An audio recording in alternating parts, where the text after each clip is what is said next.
بسم اللہ الرحمن الرحیم۔ ہے آج اللہ کے فضل و کرم سے مرکزی جمعیت اہل حدیث شہر لاہور کے زیر تمام PP 168 کی یہ کانفرنس یقیناً لائق تحسین ہیں، قابل تعریف ہیں جناب محترم قاری عبدالحفیظ وحید سلفی صاحب اور اللہ دتا سلفی صاحب، جنہوں نے یہ رنگ و نور کی محفل کو سجایا ہے اور مجھ ایسے ناچیز کو یہاں پر بارگاہ رسالت مآب میں گلدستہ ہائے عقیدت کو نچھاور کرنے کے لیے موقع فراہم کیا ہے۔ میرے ذہن میں یہ بات آ رہی تھی کہ اللہ کے فضل و کرم سے آج ہم پھر اپنے اسلاف کی روایات کو آگے بڑھاتے ہوئے مکمل طور پر منظم ہو چکے ہیں۔ آج ہی کے دن مرکزی جمعیت اہل حدیث شہر لاہور کے زیر تمام 1 سے زائد پروگرام ہو رہے ہیں، اور میں یہاں پر آپ لوگوں کے سامنے اللہ کے فضل و کرم سے ڈنکے کی چوٹ اس بات کو بیان کرنے کے لیے آیا ہوں کہ اللہ کے فضل و کرم سے وہ تاریخی الفاظ جو بابا شہید اپنی تقاریر میں کہا کرتے تھے کہ اہل حدیثو اگر تم بیدار ہو جاؤ دنیا کی کوئی طاقت تمہارا مقابلہ کرنے کی جرت نہیں کر سکتی، اور آج اللہ کے فضل و کرم سے اپنے نوجوانوں کے حوصلے کو، اپنے بوڑھوں کے تنتنے کو، اپنے ساتھیوں کے جذبے کو دیکھتے ہوئے میں ڈنکے کی چوٹ یہاں پر اس بات کا اعلان کر دینا چاہتا ہوں کہ اللہ کے فضل و کرم سے مرکزی جمعیت اہل حدیث کے کارکنان میدان عمل میں نکل چکے ہیں اور ہم بیدار ہو چکے ہیں۔ اس وقت تلک چین سے نہیں بیٹھیں گے جب تلک وطن عزیز میں شان مصطفیٰ کے جھنڈے کو لہرا نہیں دیا جاتا۔ اللہ کے فضل و کرم سے ہم میدان عمل میں اتر چکے ہیں، اور انہی اسلاف کی روایات کو آگے بڑھانے کے لیے کہ جن کی ساری زندگی قال اللہ اور قال الرسول کے جھنڈے کو اٹھاتے ہوئے گزری، جن کی یہ دعوت تھی، جن کا یہ مشن تھا، جن کی یہ سوچ تھی، کائنات کے باسیوں سن لو، اہل حدیث کائنات کے باسیوں کو اپنے بڑے کی بڑائی کی طرف نہیں بلاتے، کسی سردار کی سرداری کی طرف نہیں بلاتے، کسی جاگیردار کی جاگیر کی طرف نہیں بلاتے۔ آج ہم یہاں چونگی میں آپ لوگوں کو علامہ شہید کی عظمت کی طرف بلانے کے لیے نہیں آئے، یزدانی شہید کی عظمت کو منوانے کے لیے نہیں آئے، ہم کائنات کے باسیوں کو یورپ کے قرآن کی طرف بلاتے ہیں یا کالی کملی والے کے فرمان کی طرف بلاتے ہیں۔ اللہ کے فضل اللہ کے فضل و کرم سے یہی اہل حدیث کی دعوت ہے، یہی اہل حدیث کی سوچ ہے، یہی اہل حدیث کا منشور ہے، یہی اہل حدیث کی فکر ہے کہ ہم نے اس بات کا اعلان کر دیا ترکت فیکم امرین لن تضلوا ما تمسکتم بہما کتاب اللہ و سنتی۔ آقا کائنات اس دنیا سے رخصت ہو رہے، آپ نے اپنے اصحاب کو اکٹھا کیا، ارشاد فرمایا سن لو میں تمہارے درمیان 2 چیزوں کو چھوڑے جا رہا، پھر جو کوئی ان 2 چیزوں سے چمٹ گیا وہ ہرگز ذلیل نہیں ہوگا۔ اصحاب نے پوچھا آپ آپ ہمارے درمیان کیا چھوڑے جا رہے؟ آپ نے ارشاد فرمایا ایک اللہ کی کتاب چھوڑ کے جا رہا، دوسرا اپنی سنت کو چھوڑ کے جا رہا۔ پھر اللہ کے فضل و کرم سے ہم آپ کے سامنے اس بات کا اعلان کیوں نہ کریں، اہل حدیثو تمہیں تمہارا اہل حدیث ہونا مبارک ہو، تم کائنات کی وہ واحد جماعت ہو جنہوں نے اس بات کا اعلان کر دیا، لوگوں سنو، ہمارے سر کا مالک عرش کا خدا ہے، ہمارے دل کا مالک مدینہ کا مصطفیٰ ہے۔ جس طرح اہل حدیث کا سر وحدہ لا شریک کے آستانے کے علاوہ جھک نہیں سکتا، اسی طرح اہل حدیث کا دل کالی کملی والے کی محبت کے علاوہ دھڑک نہیں سکتا۔ ہم نے ساری محبتوں کو آقا کی محبت پر قربان کر دیا۔ کیا حسن سمجھا ہے، کیا عشق نہ جانا ہے، ہم حاک نشینوں کی ٹھوکر میں زمانہ ہے۔ اور آج مسئلہ کیا ہے؟ مسئلہ یہ ہے آج ہم سب لوگ آقا کائنات کی محبت کا دم بننے والے، آپ سے عقیدت کا اعلان کرنے والے، ہم بھی اس نعرہ رستاخیز کو لگانے والے، ہمارے لیے آقا سب سے محترم، ہمارے دوست بھی اس بات کا دعویٰ کرنے والے، ہم آقا کی محبت میں بھرپور، آقا کی محبت میں سرشار۔ مسئلہ کیا ہے؟ آج مسئلے کو ذرا مختصراً سمجھ کے جاؤ۔ مسئلہ یہ ہے، تم نے کہا آقا کی ذات سب سے اعلیٰ، اہل حدیث نے کہا آقا کی ذات سب سے اعلیٰ، پھر ہم نے اس بات کا اعلان کر دیا کائنات کے باسیوں سن لو، جس طرح ذات میرے آقا کی سب سے اعلیٰ ہے، پھر بات بھی میرے آقا کی سب سے اعلیٰ ہے۔ پھر یہ بات نہیں کہ آقا کی بات کے ہوتے ہوئے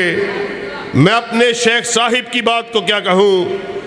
میں اپنے پیر کی بات کو کیا کہوں، میں اپنے مفتی کے فتوے کو کیا کہوں، اپنے خطیب کی خطابت کو کیا کہوں، اپنے مولوی کی رائے کو کیا کہوں۔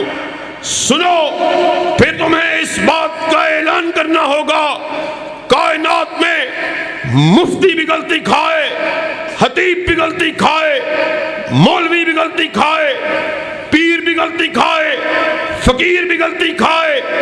امام بھی غلطی کھائے، میں بھی غلطی کھاؤں، تو بھی غلطی کھائے۔ غلطی سے پاک اگر کسی کو بنایا، اللہ نے آمینہ کے لال کو بنایا ہے، آسمان سے ندا آئی وَمَا يَنْطِقُ عَنِ الْهَوَىٰ إِنْ هُوَ إِلَّا وَحْيٌ يُوحَىٰ۔ سنو، ناطق وحی اپنی مرضی سے بولتے ہی نہیں، وہ جب بھی بات کرتے ہیں رضائے خداوندی سے بات کرتے ہیں۔ اللہ کے فضل و کرم سے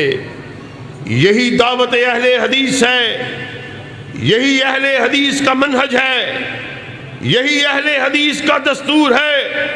اور اس کی شان میں آج اس کانفرنس کو بپا کیا گیا کہ اس کی شان کو کیوں کر بیان کیا جائے،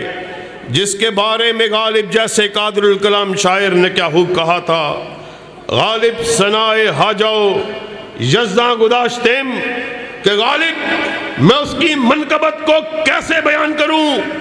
اس کی بڑائی کو، اس کی بزرگی کو، اس کی عظمت کو کیوں کر بیان کروں، کہ جس کی بزرگی کے بارے میں عرش والے کا خود ارشاد عالی ہے، وَرَفَعْنَا لَكَ ذِكْرَكَ، اے میرے حبیب ہم نے تیرے ذکر کو بلند کر دیا۔ ساتھیو، آج ہم بھی محبت کا دعویٰ کرنے والے، آپ بھی محبت کا دعویٰ کرنے والے، اور آج ہمارے حکمران جو ریاست مدینہ کے عنوان سے اپنی اس ریاست کی بنیاد کو اس کا دعویٰ کرنے والے، آج وہی ہمارے انٹیریئر منسٹر جو کبھی ہمیں آج سے سال 2 سال قبل حب رسول میں، محبت رسول میں ہمیں تقریریں کرتے ہوئے نظر آنے والے، نبی کی محبت کا اظہار کرنے والے، آج ہمارے ہی بھائی دوستوں کو گولیوں کا تشدد کا نشانہ بنایا جا رہا۔ مسئلہ کیا ہے؟ مسئلہ بڑا سیدھا سادہ ہے۔ معاملہ جو ہے اس کو آج ہمیں سمجھنے کی ضرورت ہے۔ سنو، آج تم اس بات کا اعلان کرنے والے، تم اس بات کو بیان کرنے والے کہ یہ لوگ جو اس بات کا مطالبہ رکھتے ہیں کہ اسلام آباد میں فرانس کے سفارت خانے کو بند کیا جائے، ہم اس کے سفارت خانے کو معیشت کی وجہ سے بند نہیں کر سکتے۔ سنو، اپنے آپ کو ریاست مدینہ کے دعوے دار کہلانے والوں، اللہ کی قسم ہے ہمیں گالی دو، قابل قبول ہے۔ ہماری ماں کو گالیاں دو، ہمیں منظور ہے۔ ہمارے باپوں کو برا بھلا کہو، ہمیں قبول ہے۔ ہمارے اسلاف کو برا کہو، ہمیں منظور ہے۔ مگر ہم ابھی اتنے بے غیرت نہیں ہوئے آقا کائنات کی شان میں خیانت کو کیا جائے اور تمہارے کانوں پر جوں تلک نہیں رنگتی۔ آج چونگی میں ہم اس بات کا اعلان کرنے کے لیے آئے، اللہ کی قسم ہے مرکزی جمعیت اہل حدیث کا جب تلک ایک بچہ بھی زندہ ہے، ہم آقا کائنات کی شان میں خیانت کو گوارا نہیں کر سکتے۔ نعرہ تکبیر، شان مصطفیٰ، تاجدار ختم نبوت، تاجدار ختم نبوت، علامہ معتصم الہی ظہیر۔ آج T L P Tehreek Labbaik Pakistan, اس کے کارکنان ہمیں سڑکوں پہ نظر آتے ہیں۔ ہمارا ان سے اختلاف ہو سکتا ہے، مسلکی اختلاف اپنی جگہ پر، اور یہ وہی لوگ جو خان صاحب کی مدینہ کی ریاست میں ہمیں آج وزارت داخلہ پہ بیٹھے ہوئے نظر آتے ہیں، یہ وہی لوگ ہیں کہ آج سے چند برس پہلے یہ ہمیں جلا دو، آگ لگا دو، نکل پڑو، ڈنڈے اٹھا لو، مار دو کے نعرے لگاتے ہوئے نظر آتے ہیں، اور آج یہی لوگ ہمیں ان کارکنان پر اسلحے کے ساتھ حملہ آور ہوتے ہوئے نظر آتے ہیں۔ مسئلہ کیا ہے؟ مسئلہ بڑا سیدھا سادہ ہے۔ مسلکی اختلاف اپنی جگہ پر ہو، آپ نے ان کے ساتھ ان معاہدوں کو کیا ہوا، آپ کی غیرت آپ کے کانوں پر جوں تلک نہیں رینگتی۔ چونگی میں آئے ہوئے لوگوں، اس بات کو سمجھ لینا، مغرب چاروں اطراف سے اسلام کے اوپر حملہ آور ہے۔ کبھی وہ ہمیں اسلامی شاعر کا مذاق اڑاتا ہوا نظر آتا ہے، کبھی داڑھی کا مذاق اڑاتا، کبھی پردے کا مذاق اڑاتا۔ جب اسے پتہ چلتا ہے کہ مسلمانوں کی غیرت، ان کی حمیت اس طرح کی باتوں سے نہیں جاگتی، پھر وہ ہماری غیرت کو جھنجھوڑتے ہوئے ہمارے آقا کائنات کی شان پر حملہ آور ہوتا ہے، کیونکہ وہ یہ جانتا ہے کہ یہ بے غیرت اور بے حمیت حکمران ان کے کانوں پر جوں تلک نہیں رینگتی۔ سنو، یہ تحریک لبیک کا مطالبہ نہیں، یہ اللہ کے فضل و کرم سے شمع رسالت کے ایک ایک پروانے کا مطالبہ ہے کہ آقا کائنات کی شان میں خیانت کرنے والے ملک جس کو اپنے بیان پر ذرہ برابر شرمندگی نہیں، اس ملک کے سفارت خانے کو بند کیا جائے، سفیر کو ملک بدر کیا جائے۔ اللہ کی قسم ہے اگر تم اس بات پر عمل درآمد نہیں کرتے، انشاءاللہ مرکزی جمعیت اہل حدیث شہر لاہور اپنے کارکنان کو احتجاج کی کال دینے والی ہے۔ جب تک ہم زندہ ہیں، حرمت رسول کا، شان صحابہ کا دفاع کرتے رہیں گے۔ اور قائدین کی موجودگی میں ذرا اپنی یکجہتی کا اعلان کرو، دونوں ہاتھوں کو بلند کرو۔ مرکزی جمعیت اہل حدیث شہر لاہور آپ کو جب میدان عمل میں آنے کے لیے کہے، باہر آنے کے لیے تیار ہو، اللہ کے فضل و کرم سے ساتھ دینے کے لیے تیار ہو۔ شان صحابہ کو بیان کرنے کے لیے تیار ہو، دفاع حرمت رسول کے لیے تیار ہو، آقا کی منقبت کے لیے میدان میں آنے کے لیے تیار ہو۔ اللہ کے فضل و کرم سے آپ نے کیا مذاق بنا رکھا ہے، ملک کو تماشا بنایا ہوا، ملک میں عجیب طرح کی فضا کو بپا کیا گیا۔ معاملہ تو بڑا سیدھا سادہ ہے، آپ کی غیرت کس طرح گوارا کرتی ہے کہ ایک حکمران کسی یورپی ملک کا بادشاہ چوڑا چراسی وہ آپ کے آقا کی شان میں حانت کو کرے، اور آپ ملکی معیشت کا بہانہ باندھ کے مغرب کو خوش کرنے کے لیے اپنے کانوں کو لپیٹ دیتے ہیں، اور دوسری طرف آپ دعویٰ کرتے ہیں کہ ریاست مدینہ کے ہم بنیاد کو رکھنے والے۔ عجیب معاملہ ہے، آپ کا ایسا طرز حکومت ہے کہ آپ کے دور حکومت میں کبھی آقا شان کی شان میں گستاخی کو کیا جاتا، کبھی صحابہ کی شان میں تنقیص کو کیا جاتا، آپ کے کانوں میں جوں تلک نہیں رینگتی۔ یہ وہی ریاست مدینہ ہے کہ جس میں جب جناب ابو بکر کی شان میں تنقیص کو کیا گیا، آپ کے قریبی وزراء اس ملعون شخص کو ملک سے فرار کرنے میں پیش نظر آتے ہیں۔ آج ہم یہاں پر ڈنکے کی چوٹ اس بات کا اعلان کرنے کے لیے